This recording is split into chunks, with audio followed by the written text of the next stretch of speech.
Welcome to black board. अभी हाल ही में एक मूवी रिलीज़ हुई है जिसका नाम है द कश्मीर फाइल्स। जी हाँ, जिसमें दिखाने की कोशिश की गई है कि कश्मीरी पंडितों के साथ क्या हुआ था, वस्तुतः वहाँ क्या क्या सिचुएशंस बने थे, ये सारी चीज़ें वहाँ दिखाने के प्रयास इस मूवी में की गई है। अगर आप चाहें तो जाके अपने नज़दीकी सिनेमाघरों में इस मूवी को देख सकते हैं, ये आपका कंप्लीट चॉइस होगा। बट आज के हम अपने इस लेक्चर में जानने का प्रयास करेंगे कि आखिर क्या हुआ था जनवरी 1990 में कश्मीर घाटी में रहने वाले कश्मीरी हिंदू पंडितों के साथ। ऐसी कौन सी परिस्थितियां बनी थी जिसमें लगभग 75,000 परिवार, सपरिवार, छोटे बच्चे, स्त्रियां, बूढ़े सब एक साथ अपने घर बार छोड़कर, अपने ज़मीन छोड़कर वहाँ से पलायन करने पे मजबूर हो गए थे। आज ये सारी चीज़ें आपसे हम डिस्कस करेंगे। साथ ही में एक रिक्वेस्ट भी आपसे करेंगे कि इस वीडियो को आप पॉलिटिकली या रिलीजियस ढंग से मत देखिएगा, क्योंकि बीइंग अ टीचर और आप एक स्टूडेंट हैं तो मैं चाहूँगा कि आप एक स्टूडेंट की भावना से समझें, किसी कास्ट, किसी पॉलिटिक्स को लेके ना समझें। सबसे पहले कुछ जो कश्मीर फाइल की कंट्रोवर्सी है इसको देख लेते हैं इस मूवी की, फिर आगे बढ़ेंगे। जैसे यहाँ देख रहे हैं, शिवराज सिंह चौहान का एक ट्वीट है जिनमें इनने साफ कहा है कि द कश्मीर फाइल्स जो है वो हमारे पीढ़ी के लोगों को देखना चाहिए, क्योंकि बहुत सारे लोगों को ये पता ही नहीं है कि कश्मीर घाटी में हुआ क्या था। इसलिए एमपी गवर्नमेंट ने डिसाइड किया है कि ये मूवी टैक्स फ्री होगी। एमपी में कोई टैक्स नहीं लिया जाएगा कि ज़्यादा से ज़्यादा लोग इसे देखें। इसके अलावा जो एस बोम्मई साहब है कर्नाटका के, इनने भी ट्वीट किया कि इस मूवी को कर्नाटका में टैक्स फ्री किया जा रहा है कि ज़्यादा से ज़्यादा लोग इसको देख सकें, पीपल को इनकरेज किया जाए इसे देखने के लिए। इसके अलावा मनोहर लाल खट्टर, गुजरात सरकार, ऐसे और भी सरकार हैं जिनने ऐसे टैक्स फ्री करने की से घोषणा कर दी है, और आने वाले समय में इस लिस्ट में और भी नाम जुड़ते ही चले जाएंगे, जिसमें आप देखेंगे कि सरकारें इसको टैक्स फ्री लगातार करते रहेंगे। अब इसमें एक डेवलपमेंट हुआ है।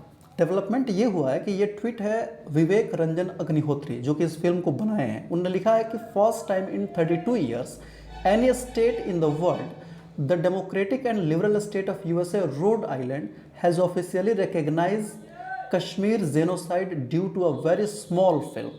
Please read this and decide who is the prosecutor and who should get the punishment. This is new India. कहने का मतलब है कि जेनोसाइड ये हुआ था, कश्मीरी पंडितों का जेनोसाइड लगभग 90 के आसपास में, जिसको हुए आज लगभग 32 साल हो चुके हैं। लेकिन दुनिया की किसी सरकार ने, किसी स्टेट इवन सरकार ने भी ये रिकग्नाइज नहीं किया कि यहाँ पे किसी प्रकार का जेनोसाइड किया गया था।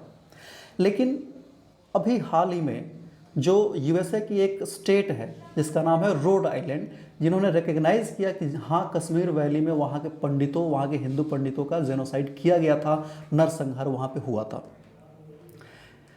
उसके बाद से जो ये पूरा ये है, ये इतना इम्पोर्टेंट क्यों हो जाता है? क्योंकि ऐसा कहा जाता है कि जब भी यूएसए किसी बड़ी इवेंट को, जेनोसाइड को रिकग्नाइज करता है तो उसकी शुरुआत वहाँ के एक स्टेट द रोड आइलैंड से ही शुरू होता है, जो कि कश्मीर के लिए वहाँ पे वापस से शुरू हो चुकी है। और अग्निहोत्री साहब का कहना है कि एक छोटी सी फिल्म का इतना प्रभाव पड़ा कि वहाँ पे इसको ऑफिशियली रिकग्नाइज किया कि जेनोसाइड है। अब देखते हैं कि ऐसा हुआ क्या था 1990 में। तो जी हाँ, एक सेपरेटिस्ट ग्रुप था जिसका नाम था JKLF, Jammu Kashmir liberation front. JKLF याद रखिएगा।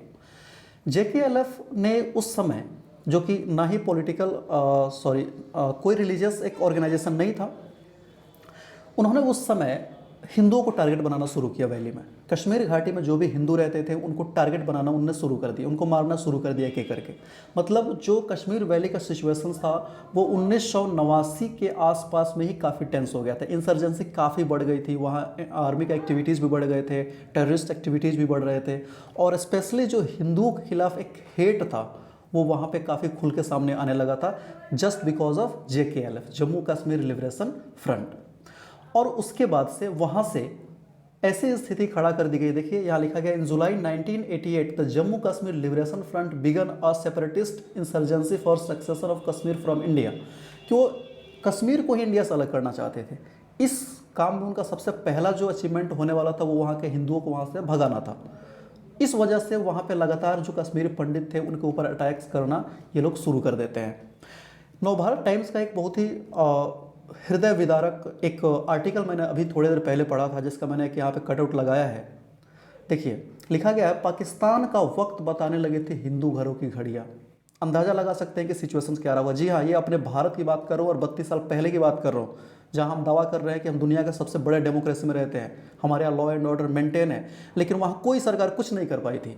देखिए क्या लिखा गया है, दीवारों पर पोस्टर्स लगाए गए कि हिंदुओं कश्मीर छोड़ दो, हिंदू घरों पर लाल घेरा बनाया गया। उसके बाद श्रीनगर के कई इलाकों में हिंदुओं के मकान आग के हवाले कर दिए गए, हिंदू महिलाओं को तिलक लगाने पर मजबूर किया गया, उनके साथ बलात्कार की वारदातें आम हो गई। कलाशनिकोव मतलब AK-47 के लिए उपद्रवी किसी भी घर में घुस जाते, वो लूटपाट व अत्याचार करते। घड़ियों को पाकिस्तानी स्टैंडर्ड टाइम के हिसाब से सेट करवाया जाता। स्थानीय सरकार पंगु थी, वो कुछ नहीं कर पा रही थी। जो वहाँ की सरकार थी या जो सेंट्रल लेवल पे सरकार थी, इतनी कमज़ोर थी कि सब कुछ पूरी सिस्टम अपने हाथ में होने के बाद से भी ये कुछ नहीं कर पाए, बस हाथ पे हाथ धर के देखते रहे कि किस प्रकार से वहाँ महिलाओं को वहाँ से प्रताड़ित किया जाता है, किस तरीके से वहाँ हिंदुओं को वहाँ से भगाया जाता है, किस तरीके से उनको मारा जाता है, ये सब देखते रह गए। एक और यहाँ कटआउट है उसका, देखिएगा, नवभारत टाइम्स का ही है, आप चाहे तो चेक कर सकते हैं। 19 जनवरी 1990 की सर्द सुबह थी। कश्मीर की मस्जिदों से उस रोज़ अजान के साथ साथ कुछ और भी नारे गूंजे, यहाँ क्या चलेगा निजाम मुस्तफ़ा, कश्मीर में अगर रहना है अल्लाहू अकबर कहना है, और अशी गशी पाकिस्तान, अटव रोवस तब बटने व शान, मतलब हमें पाकिस्तान चाहिए और हिंदू औरतें भी, मगर अपने मर्दों के बिना। आप समझ रहे हैं, उनने कहा कि हमें पाकिस्तान भी चाहिए और हिंदू औरतें भी चाहिए, अपने मर्दों के बिना चाहिए। अंदाज़ा लगाइए, क्या हम इसी भारत की कल्पना गांधी ने किया था? क्या हम यही भारत हम चाहते थे जिसमें इस तरीके की घटनाएं एक स्त्री को लेकर कही जाती है? यह संदेश था कश्मीर में रहने वाले हिंदू पंडितों के लिए। ऐसी धमकियां पिछले कुछ महीने में उनको लगातार मिल रही थी। अब समझ सकते हैं कि जो हिंदू परिवार वहाँ रहता होगा उनके ऊपर क्या बीत रही होगी। आप जानते हैं कि कोई भी लोग अपने पुरखों की ज़मीन, अपने पुराने घर को छोड़ के नहीं जाना चाहते हैं, लेकिन जब बात अपने बच्चों की, अपने स्त्रियों की इज्जत की हो जाएगी, जब जान पे आ पड़ेगी, तभी लोग मजबूरों को वहाँ से जाते हैं।